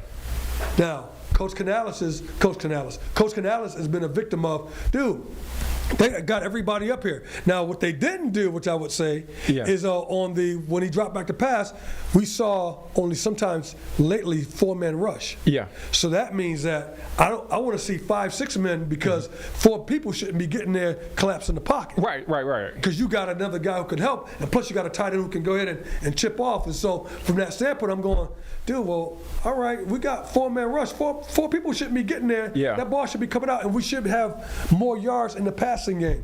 I would go with that. But the run, dude, they decided they were not going to let Rico Dowdle do what he's been doing, which is just eating folks up. And he was killing them. So every team is coming here saying, well, you ain't going to run. And we know how we stop a run? 8-man front. Yeah. We'll get 8-man. And sometimes we'll drop 9 dudes down there, and we get them in the gap, go like this. Okay, go, run. And you can't go nowhere. And you can't go nowhere. And look, I get it. No double teams, none of that stuff don't work. You got to go man to man. I think as a fan, I have to be super critical of every aspect. I can't just, for me as a fan. Yeah. So I was on the same thing with Coach Canales. Like, hey, what can you do? He said, I got to go ahead and be able to call more play actions. I got to be able to call, and I'm sitting there going like this. Yes, because I know, and everybody else knows that when you got it stacked against you, you're not running anywhere. Yeah. You're not going to run anywhere. All the gaps are taken. With that being said, you talk about the offensive line. You mentioned the offensive line. Rob Hunt maybe coming back with that Ray Lewis. You remember? Yeah, I know. That thing. Rob Hunt, also Turk Warren coming back potentially. I think that would be outstanding because Turk was playing extremely. Oh man, extremely well. And I thought that he was one of the missing ingredients. Yeah. I thought that. Now, don't forget Bobby Brown, but he had maybe a concussion last year. Yeah. I don't know if he's going to play. I don't know if he's going to be in concussion protocol or not. I would love to see Turk get back there because there was something about he and Derek Brown that was just kind of magical. They play well together. They play extremely well, and I thought that he was one of those lifts that we needed on that defense. And don't forget, because I've been really critical of the linebackers for the most part. Yeah. Like understandably so, yeah. And I'm like critical of the linebackers. I'm like, because I'm used to a Thomas Davis. I'm used to a Luke, and it's unfair to those guys. However, as I say that, I think we've kind of we've come around a little bit. Yeah. And I think that's because of the defensive front and how we are deploying people as being a little bit more cohesive and stopping people. Because I think last couple of games, we've been stellar in defense. We've been really, really good. Before we go to break, Very good on defense. X Factor, XL. This could be an XL breakout game. It could definitely be Because he's been quiet. I forgot he was on the team. I stopped putting him on the Because rundown. guess what? You've been hearing Jalen Coker's name. That's why you've been hearing Jalen Coker and T-Mac. Or XL's just not. I don't think they believe in XL. No, I don't think they say that they don't believe in XL, because when you get to this juncture, all hands are on deck. So every hand is on deck. Yeah. I think that the fact that Coker, I like him. I like Coker a lot. Because, so if I'm Coach Canales, I gotta feed this dude, man. Yeah. I gotta feed him, dude. He's I getting gotta feed open. him. He's getting open. He's making catches. He's making catches, dude. I gotta He feed made him. a heck of a catch against the Bucks. Dude, the dude is just making catches. So I can't give everybody the ball. Yeah. And so somebody's gonna get less numbers. And guess what? XL's getting less numbers because Jalen Coker, in my opinion, has stepped up. He stepped up huge, big time. I get that, but when Jimmy Horn is getting more touches than you and you're the number 2 receiver, Well, here it is. I would lump Jeremy home, and I was lobbying this with Coach Canales the other day. Hey, throw that ball deep to that dude. go. Throw that rock deep. I'm waiting for Jimmy Throw Horn to that just rock go. deep. That dude is. He's like Ted Ginn. Yeah. For the Panther fans who don't know what I'm talking about, you remember the speed of Ted Ginn man. getting behind the defense. Every safety doesn't like the fact that somebody gets behind you with speed. No defensive coordinator likes that, because if you just throw the ball down there, it's a 50-50 ball, and they're good enough to go ahead and take a lowly play and make it a huge play. Yeah. And so just because of their speed. So why not, Coach Canales? Why not? Oh, Just man. let it eat. Let old boy just run. I would have at least 2 go routes in the first period. Yeah. In the second period, I'll have at least 8 go routes that young man is running. Oh, for sure. And post and variations off the go route. For the kids, go on YouTube, search Ted Ginn. I remember Ohio State Ted Ginn. So if you want to go to Ohio State Panthers Ted Ginn. All right, so we want to interrupt that Panthers on the Plus episode. You can catch it right now on our digital platforms. But we want to take you now here. Minneapolis is live look. That's Mayor Jacob Fry speaking after that ice-involved shooting earlier this week. Let's take a listen in. Pushing for transparency every step of the way. The fact that Pam Bondi's Department of Justice and this presidential administration has already come to a conclusion about those facts is deeply concerning. The facts that from the very beginning they're calling the victim a domestic terrorist, they're calling the actions of the agent involved as some form of defensive posture. We know that they've already determined much of the investigation, and even if they haven't, there is the appearance that there is some conclusion drawn from the very beginning. If not hide from the facts, why not embrace them? If it's not a problem to have additional people at the table that have a deep commitment to the process and transparency and have run these investigations before, then why not include them in the process? The Bureau of Criminal Apprehension at the state of Minnesota has consistently run these investigations before. They have done so without bias. They have done so with a great deal of expertise. This is not some radical, way out there group. This is a group that is formed by experts who understand how to investigate. Many of them have been police officers themselves. So our ask is really simple here. Our ask is to embrace the truth. Our ask is to include the Bureau of Criminal Apprehension in this process because we in Minneapolis want a fair investigation. Is it deeply concerning that this administration from the very get-go is drawing the conclusion that they may ultimately come to? Of course it is. And if you got nothing to hide from, then don't hide from it. Include local experts in the process. We got nothing to hide from here. All we want in Minneapolis is justice and the truth. And speaking of the truth, let me give you another one. I have heard countless people talk about Minneapolis, many of them who have never been here, as some form of post-apocalyptic hellscape, as a place that is dangerous. Well, let me give you a statistic. 50% of the shootings that have happened thus far in Minneapolis this year have been ICE. In other words, we've only had 2 shootings. One of them has been ICE. We are a safe city. ICE is making it less so. We are a city of unity, but ICE is trying to divide us and tear us apart. For every one of the people that you see standing here behind me, they have more than 1,000 people behind them. They have people that are committed to their neighbors, committed to integrity, committed to justice, and committed to getting the truth. We will not back down from it. That's right. Among those that won't back down from it is the person who I'm about to introduce. His ward is right on the borderline of where this particular shooting happened, and that is Councilmember Jason Chavez. Would you please give him a warm round of applause?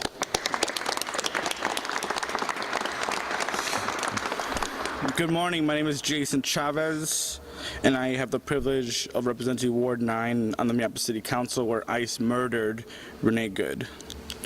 I want to let you all know that our entire community is mourning because of the inhumane tactics of ICE separating our families, forcing people back into the shadows, and the pure brutality by Immigration's Customs Enforcement.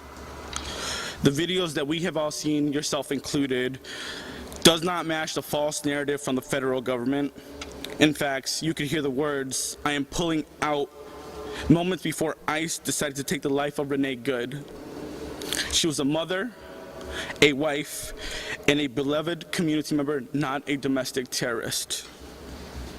I'm calling on Trump's FBI to allow the Minnesota BCA to have access to all the information so an independent investigation can occur.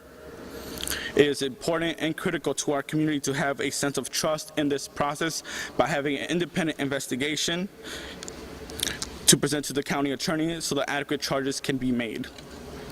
But most importantly, I am here on behalf of my entire community, echoing the calls to arrest, to prosecute and fire this ICE agent who murdered Renee Good, and to hold those accountable complicit in this crime.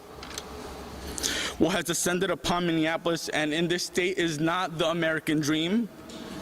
It is not what the American dream is about. Our immigrant neighbors are here to work.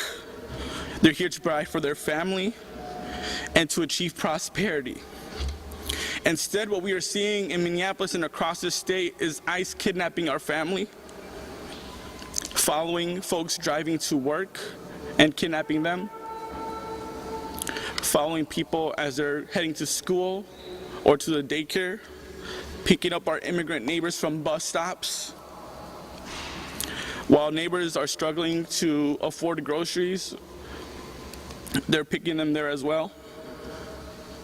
I've personally been on the streets since this first happened, and I've seen too many ICE agents kidnap our neighbors from their cars.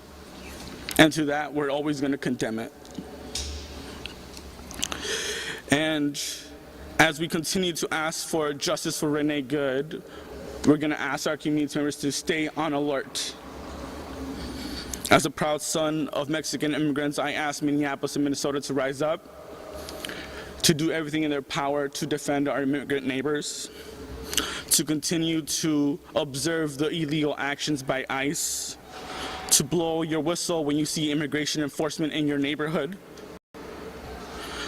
to get trained on rapid response so you can educate your neighbors on what is happening on your block, to provide rides to your immigrant neighbors who need to go to work, who need to get groceries, who need to see their children come back home safely, to help your immigrant neighbors move their cars during snow emergencies, because what we are seeing is many of our immigrant neighbors being picked up simply by moving their cars.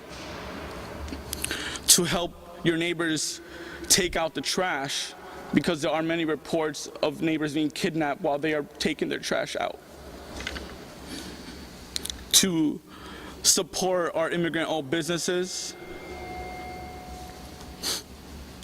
to drop off groceries to our children, mothers, fathers, our community members that are starving, and to let know that ICE is not welcome in this city and in this state. And lastly, we're here to demand justice for Renee Good.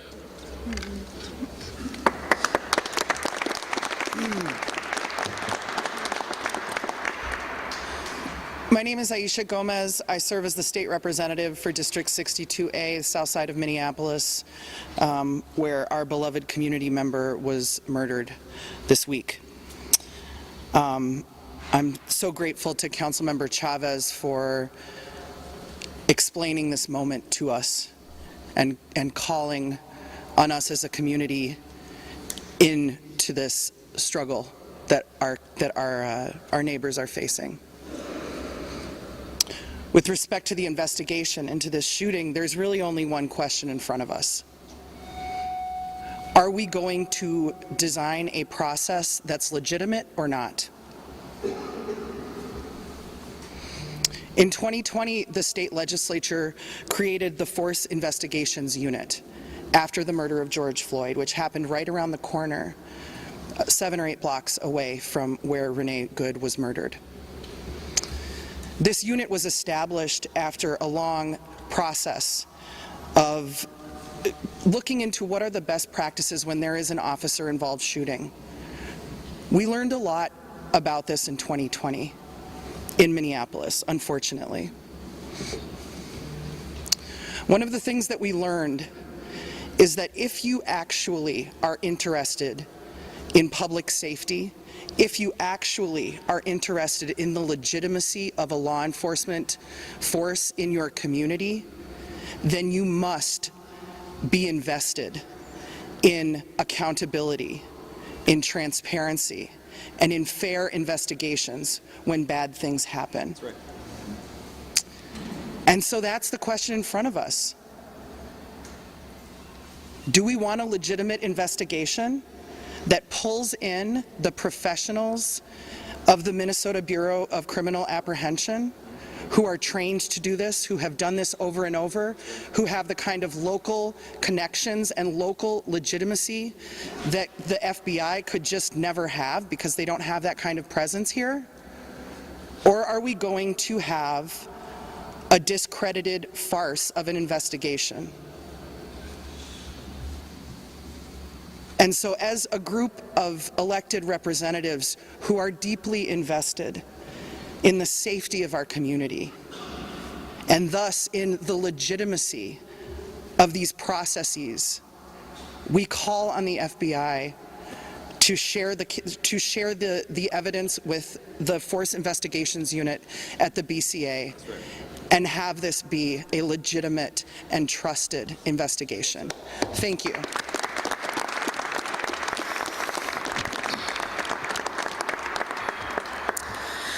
I'm Hennepin County Commissioner Irene Fernando, but you can call me Commish. I use she, her pronouns, and I'm a very, very proud child of immigrants. I'm the youngest woman to ever serve on the Hennepin County Board. I'm the first Filipino American elected in the state, and I'm Hennepin's first board chair of color in our 174-year history. My heart is grieving for Renee and her family. This is an unimaginable and preventable loss. I honor Renee's humanity and life, and I acknowledge the deep pain felt by her loved ones and neighbors. The taxpayer-funded actions and harm we are experiencing right now are inhumane, unlawful, and unconstitutional. United States due process means that justice is pursued through legal action, credible investigation, and courts, not through guns, murder, and violence on our streets. There's jarring footage that show ICE agents stage at elementary school bus stops and going door to door. Often agents are unwilling to provide a badge number, a warrant, or any legal documentation. This is a terrifying reality for Minnesotans since we are still grieving Speaker Hortman's assassination due to the impersonation of a police officer at her doorstep.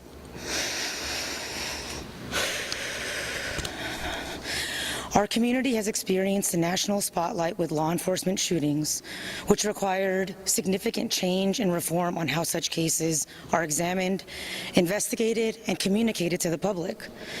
It is critical for our communities to have some sense of trust in the process in order to meet the standards set by Minnesota law and resident expectations. That's right. This is why we're calling on the federal government to cooperate with a joint or independent investigation conducted by the Minnesota Bureau of Criminal Apprehension. The thought is that they would do this together, but if for some reason that is not possible, please allow shared evidence for a parallel investigation.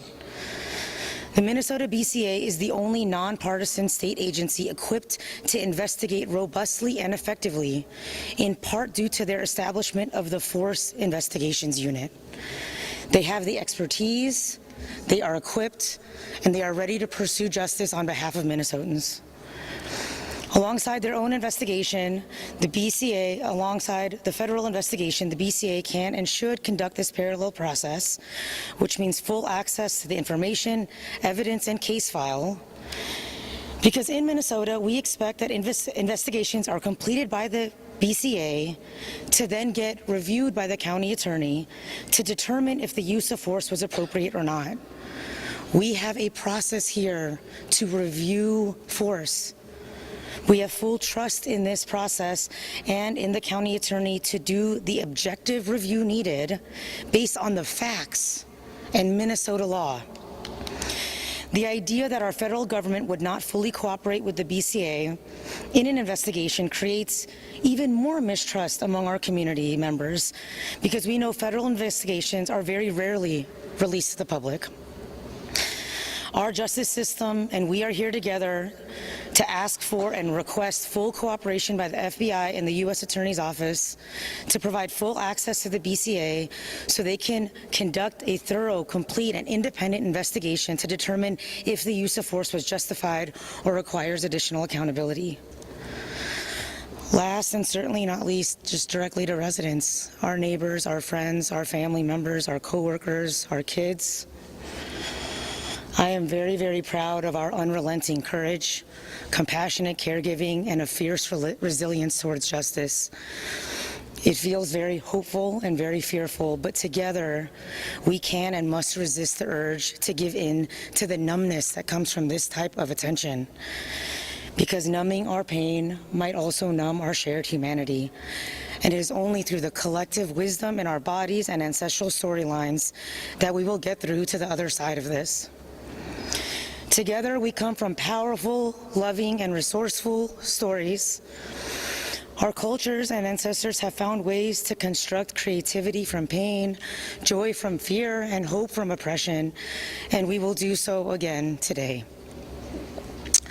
Ultimately, I do believe that our shared humanity and love for one another will prevail, but that only occurs when we all rise with one another. Leading with integrity, caring for one another with dignity. You're watching Live Impact News on WCNC Plus. I'm Nick Sturtevant. Right there, you're hearing from Minneapolis leaders, community members following the ICE-involved shooting of Renee Good from earlier this week. We want to come back here at home. We want to take a quick break. We'll be back here in just 2 minutes here on Live Impact News on WCNC Plus.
Welcome back here on Live Impact News on WCNC Plus. I'm Nick Sturdivant. We want to take you back now to that press conference happening in Minneapolis following that ICE-involved shooting. So just to catch you up, we heard from Minneapolis's mayor, Jacob Fry. You see him right there on your screen. He slammed the Trump administration for excluding local officials from this investigation. Let's take a listen in. It looks like he is about to answer a question. Well, they refused to investigate illegal immigration, so why should we let them do that? I guess I'm wondering if that continues to be the answer to public pressure. Are there legal remedies at the city, state, county attorney level that would allow an investigation? Right. So the question stemmed from an answer from a press conference that happened in New York City just yesterday, where it was asked, what is the general process for doing this? Are there legal remedies that are available at the city, county, state level, et cetera, where we would have the ability to move forward with either some form of investigation or prosecution? First, there is some precedent that is important here. There have been instances in the past where there was some form of shooting or an officer-involved killing that took place by federal agents or U.S. Marshals or beyond that did have local and state entities in control. By the way, we're not even talking just about full control here. We're talking about being at the table. We're talking about an investigation that includes the Bureau of Criminal Apprehension. And for those that may say that we have a predetermined outcome, we are not the ones that are conducting the investigation. The investigation would be conducted by the Bureau of Criminal Apprehension. They are well equipped to do it. They have a long track record of doing thorough investigations and, by the way, coming to results that both saw culpability and a lack thereof. As far as the legal mechanism to do so, I'm not going to jump the gun here and give you a mechanism to prosecute through the county or the state before we actually know what that legal remedy looks like. But I can assure you there is potential there that is available.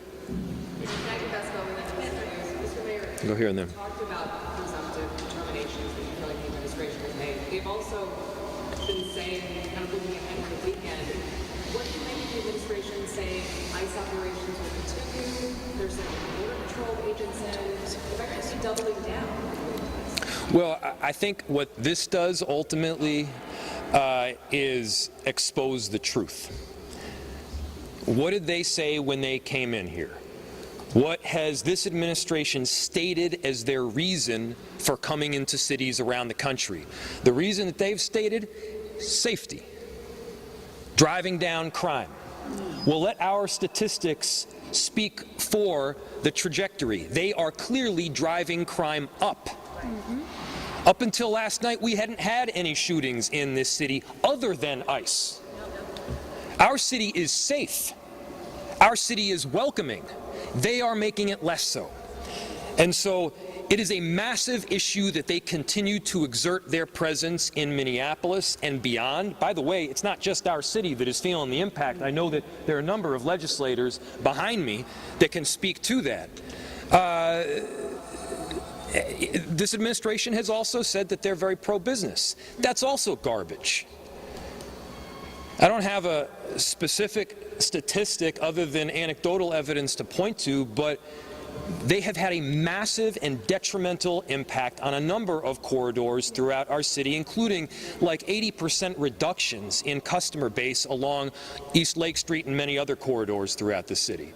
And so bad for business, bad for safety, bad for unity, bad for democracy, and bad for this republic. We want them out. Let's go over here and then go over there. If there is no full independent investigation in this shooting, what would the effect of that be? So the question is, if there's no full independent investigation of this shooting, what will the effect be? I mean, I think it further undermines trust in government. Yes. The quickest way that you erode trust in government is to refuse to enforce and hold accountable people on laws that you pass. There are laws that are around this. There are standards that are around this. They should have no concern about having a full and transparent investigation here. See where that investigation leads. Look at the facts, collect the evidence.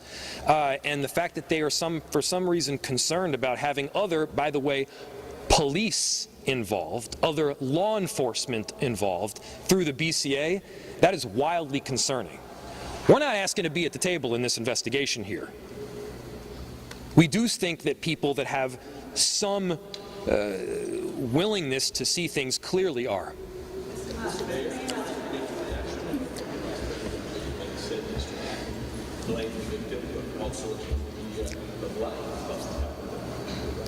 Well, I think we got to get to a point here where we're not trusting everything that they're saying, and I think you guys they're there at this point. I mean, I think he also asserted that because you work at the federal government that you somehow have absolute immunity from committing crimes.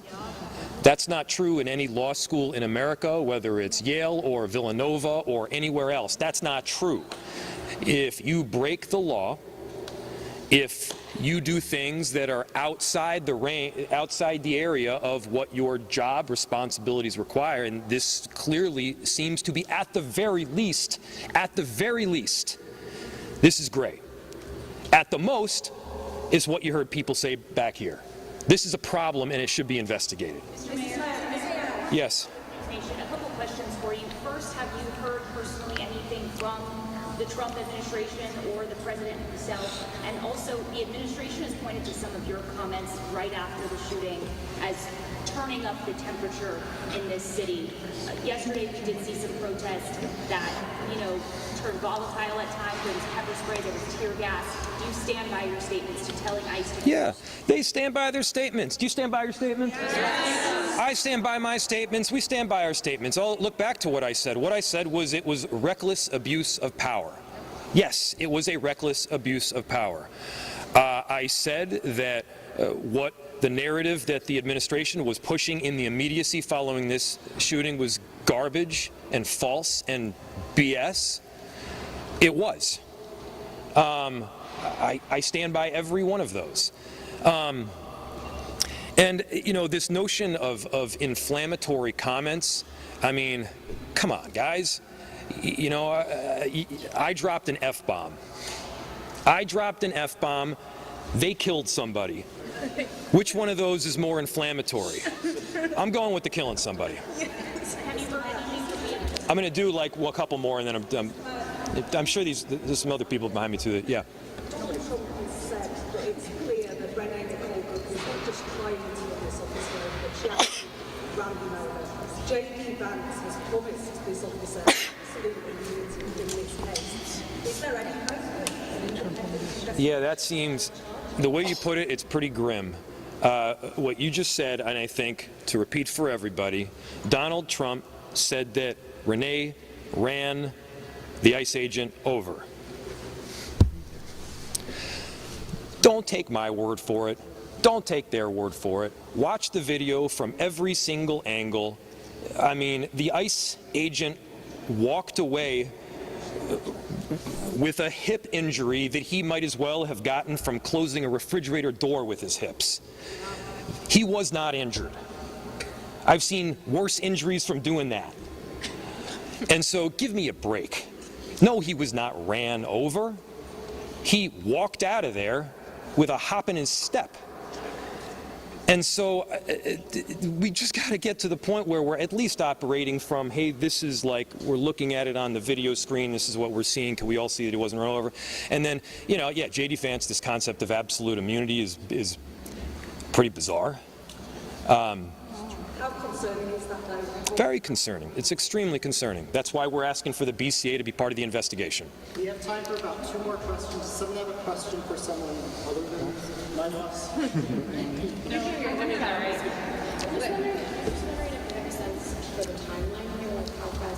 Is there a point at which the state loses access to the investigation? We did. Do you want to answer that? I don't know the exact timeline, but I imagine the answer is yes. Go for it. Go for it. Jamie Long, State Representative, Minneapolis Representative. There have been instances in the past where the FBI has shared information weeks after or even months after.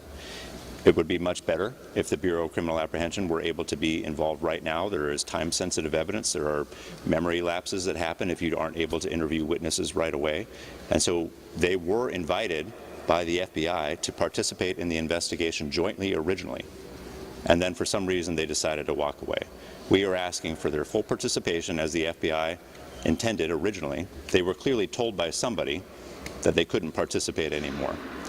And when you have the President of the United States, the Vice President, the FBI Director, Director of Homeland Security already coming to conclusions, and then they are told on the ground that they can no longer be involved with local investigators, that causes a lot of concern.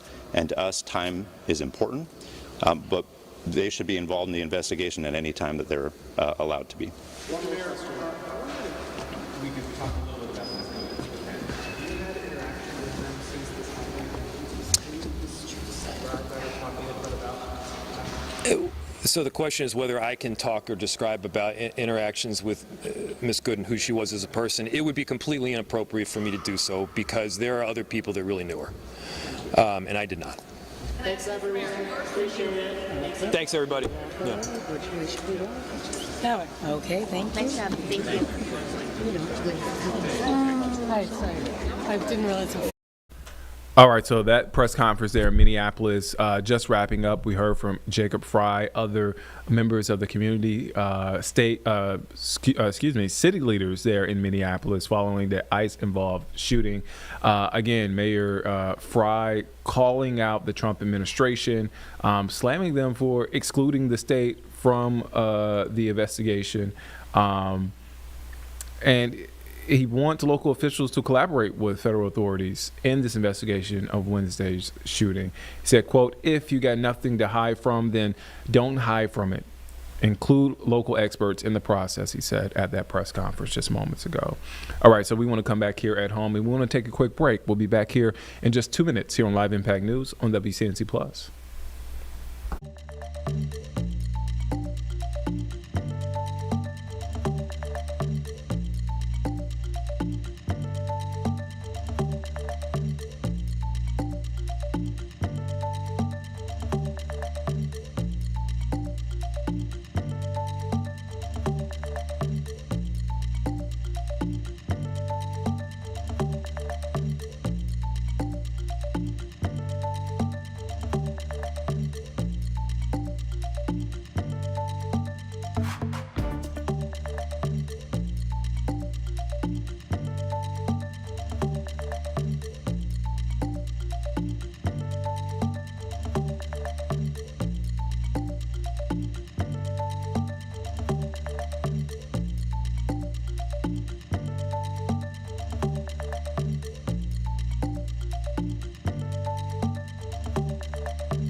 Welcome back here on Live Impact News on WCNC Plus. I'm Nick Sertivant. All right, so we want to go now to McAllen, Texas, where that is Senator John Thune and other U.S. senators and GOP leaders are there in McAllen, Texas,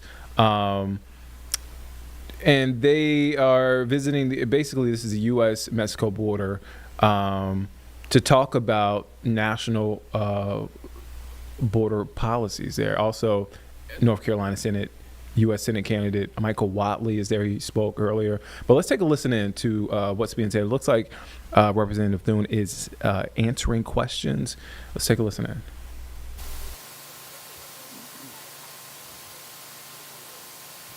Yeah. Well, you know, I think that the issue of how we equip our workforce is an important one. And what I would tell you is we are very open to moving legislation that would recognize the need that we have for qualified workers in our workforce in this country. But it starts with securing the border. So the president took step number one and got away from the what I would call were the pull factors. We were pulling people into this country, and people were coming in illegally. Securing the border is job number one. Now that that's done, I think we can work in a constructive way on how we come up with a mechanism whereby people who would come to this country legally can contribute and be members of our workforce. Senator Cornyn obviously has been a big leader on that issue through the years. And I think President Trump is probably the president best equipped to lead the effort to reform immigration law in this country in a way that it creates, again, those better paying jobs, opportunities for people who come to the country legally. We are a nation of immigrants, but we're also a nation of laws, and we have to make sure we're enforcing our laws, and that's where it starts. And I think that the good work the president has done there will enable us to move forward in a way on an immigration policy that actually does recognize the need that we have in our workforce to fill jobs and to make sure that we continue to have people coming to the country legally. We have the numbers. We know where the money is going in border security. And you have been here before. How will you visually describe what you saw in Biden's administration and what is different in this 1 year of Trump's administration? Well, I mean, it's just a total, it's night and day. I mean, I don't know how else you can describe it. And it does. My colleagues have pointed out, and you've heard it from the Border Patrol, it really is about leadership. And it's about the tone that you set and the message that you send. And this president, President Trump, when he was elected, made it very clear. He ran on this, and from day one, he was focused like a laser on ensuring that we secure our southern border. As a consequence of that, we have not had in this past year a single illegal immigrant released into this country. And so that's a remarkable record of accomplishment. And I think one of the reasons that obviously he's able to do that is because we did work on the One Big Beautiful Bill on ensuring that the resources are available for manpower, for technology, for infrastructure, and for removal. All the things, the component parts of that that were part of that big legislation are what's going to enable us, I think, to continue to allow the Border Patrol to do the job that they're trained to do in a way that keeps this border secure. And I mean, I would simply say, and I think that if you look at what we are here advocating for, it is safer streets, it is more money in your pocket, American people's pockets, and it's new opportunities to get ahead. And I think the One Big Beautiful Bill on securing our streets when it comes to the border, when it comes to national security, when you look at more money in the American people's pockets, tax policy, the energy policies, gas prices continue to come down in this country. That affects people on a daily basis. And if you look at new opportunities to get ahead, there were countless things in that piece of legislation, including accounts for newborns, to be able to set money aside for the future, choice for people when it comes to how they educate their children, child care tax credits to help working families as they're trying to have two people working and take care of their kids at the same time. These are all things that are designed to benefit working families in this country. And I think as this year plays out, you will see more and more clearly as these policies start to take effect. And you heard some of it mentioned already today. Inflation coming down, job growth going up, wages going up. I think those are the results that you're going to see, because the investments that we made are investments in the right areas, coupled with the leadership of the president on regulatory policy and energy policy and all the things that his administration is doing are all going to combine to lead us to a place where the American people are seeing their incomes go up, the futures for their children and grandchildren improve. And all of it comes back to, I think in many ways, it's just the change in leadership in the White House, coupled with majorities in the United States Senate that are committed to the policies of this administration and ensuring that they have the resources to implement them. And again, a great shout out and thank you to the Border Patrol for answering the call, doing the hard work, and finally, hopefully now, having the resources that they need that will enable them to continue to keep this border secure and keep our country safe. Thank you all very much. All right, thanks everybody. We're going to do a quick reset. Several of the members are going to stick around, be available for some interviews, so just give us some time to reset here, but stick around if you're interested, and we have some folks who help facilitate that, okay? In Texas media in particular, Senator Cornyn's going to do a gaggle right here, same thing. If you want to keep everything plugged in, you're welcome to. It's True False Friday, so if we can get true false questions. All right, so that press conference just wrapping up. That is a live look at McAllen, Texas, talking about the border and border policy. We heard from GOP leaders, including Senator John Thune. I believe, is somebody else speaking? We can definitely go back to, let's take a listen in. I would say because of the contrast between the previous 4 years of the Biden administration and now the leadership that President Trump and Republican majorities in the House and Senate have demonstrated in providing the resources that the Border Patrol needs to do their job and keep our communities safe. I think it boils down to that. And while I come to the Rio Grande Valley often and have many friends here and people who have been kind to instruct me and to train me and to educate me on what the Border Patrol needs, not all these senators who come from other parts of the country have that information. So it's a great way for Senator Cruz and I to welcome them to the Rio Grande Valley, to the border, so they can learn what we've learned from the experts who are the Border Patrol. Senator Cornyn, I wanted to ask you the same question I posed to Senator Thune about your support on potential illegal authorization for construction workers who are, because there's apparently a labor shortage in the construction industry down here. Well, I agree with what Senator Thune said. The first thing we needed to do was to secure the border. There is no way that the American people, certainly my constituents in Texas, would allow us to take another stab at reforming our immigration laws until we got the border secure. The first step is to secure the border. The second step is to remove people who never should have been here in the first place. And then we can have that conversation. And I agree with Senator Thune that there's nobody that I know of who could lead that effort better than President Trump. And so I'm looking forward to working with him. He has been extremely generous in his previous administration in terms of immigration law. He actually agreed to a bill that would have allowed a pathway to citizenship for 1.8 million DACA recipients. But President Biden poisoned the well and made it impossible for us to have that conversation until the border was secure and until people who never should have been here in the first place were removed. Yes. Anybody else? Good to see you. How are you? Yes, sir. Oh, very nice. I'm sorry, there's a lot of noise. Say again. Drug addiction? Well, the first thing to do is to stop the poison from coming. And I support the president's efforts to deal with the narco traffickers in Venezuela and Colombia and places like that, and in order to stop it from coming to our borders in the first place. But we know fentanyl is the #1 cause of death of young people between the age of 18 and 45, and that starts with a secure border. But we've also done a lot to help raise the visibility of this issue, to help educate parents so they can keep an eye on their children to make sure that they don't take a pill that they think may be innocuous, which is contaminated with fentanyl, which will kill them.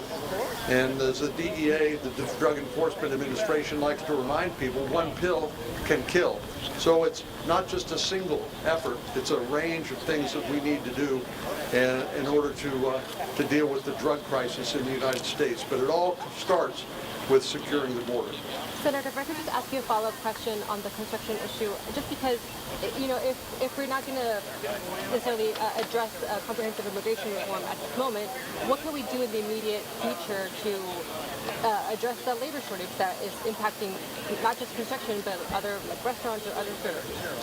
Well, one of the significant things we did in the One Big Beautiful Bill is to say that if you are able-bodied as a young adult, you can't qualify for food stamps, you can't qualify for welfare benefits like Medicaid and the like, in order to encourage more people to get off the couch playing video games and to get to work.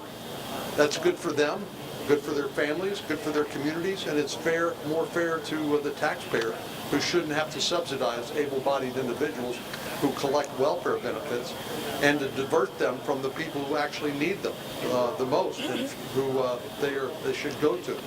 But as you know, the world is changing very quickly with the advent of new technology. We need to continue to train workers for new types of jobs, which actually will pay more.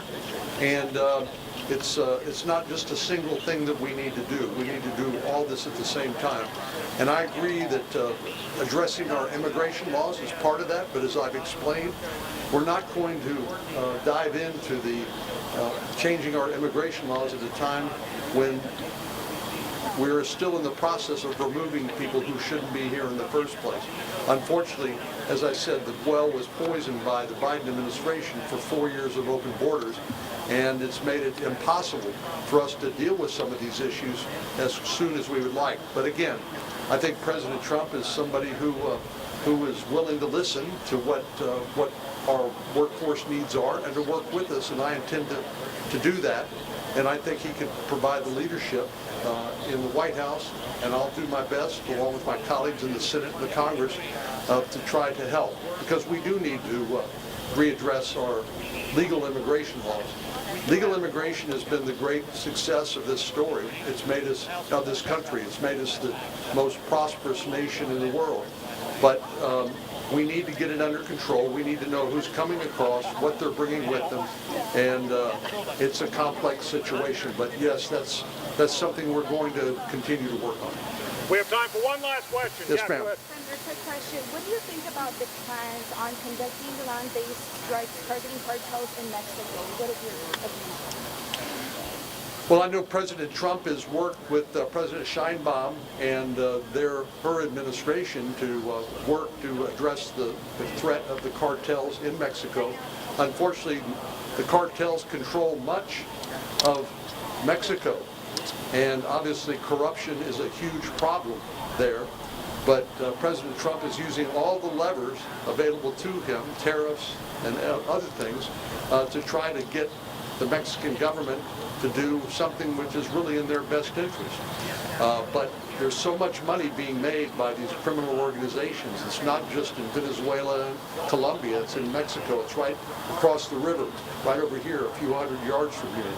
And I would say that the Mexican government is doing more than it has ever done, but they are willing to accept our assistance, primarily through intelligence and other technology transfers, but they want to maintain their sovereign face on all of those efforts. But it is a long-standing problem, and it's going to take a while to address. But I think this is a work in progress. Thank you. Pues deja voy y le pregunto.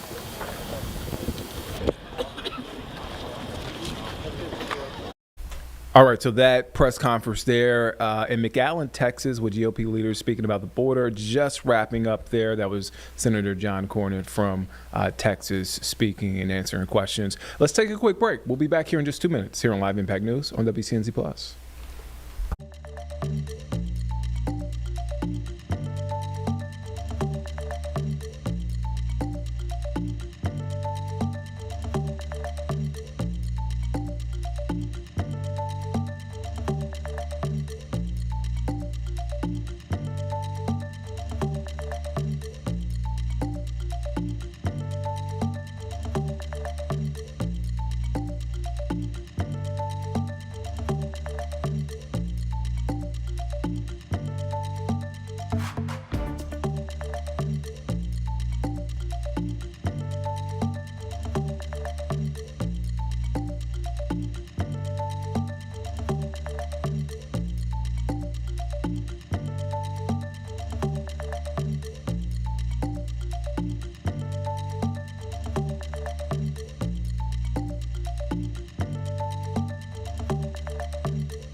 Welcome back here on Live Impact News on WCNC Plus. I'm Nick Sturdivant. We are approaching the top of the hour. It has been a pretty steady morning. We talked Panthers. We got the latest from Minneapolis. We also heard from GOP leaders about border policy. And just to circle back, Panthers. Big weekend here in Charlotte. And you don't want to miss our extended coverage. 9 p.m. tonight, Panthers on the Plus. We've been doing it all week. Nick Carboni, Danielle Stein providing some great coverage there with Panthers on the Plus, along with myself and Eugene Bragg. We did a little something last night. And don't forget the pregame show, Saturday, 2:30 to 3:30, getting you ready for kickoff. Kickoff is at 4:30, Bank of America Stadium. Nick Carboni, Danielle Stein, Logan Campbell will have you covered. Also, Jeb Goldman, don't want to forget him, super producer and host. He will help get you started, get you ready. He'll facilitate things. You're going to be here too? No, I'm not going to be here. Oh, Jeb's okay. going to be here. Oh, okay. But I'll cheer Jeb on. I'll cheer the whole team on. In spirit. Yeah, Carlene and I will be here in spirit. Cheering everybody on. That is Carlene. Cheering everybody on. Keep pounding. Go Bills. Go Pats. Go Panthers. Yeah. In no particular order. Actually, I lied. Go Panthers first. I'll accept that. That's fine. All right. Thank you, guys. That's it. We're done. Charlotte today is next, and followed by midday, and then we're back on at 12:30. 12:30. Julie K. We'll hold you down. Thank you guys for watching.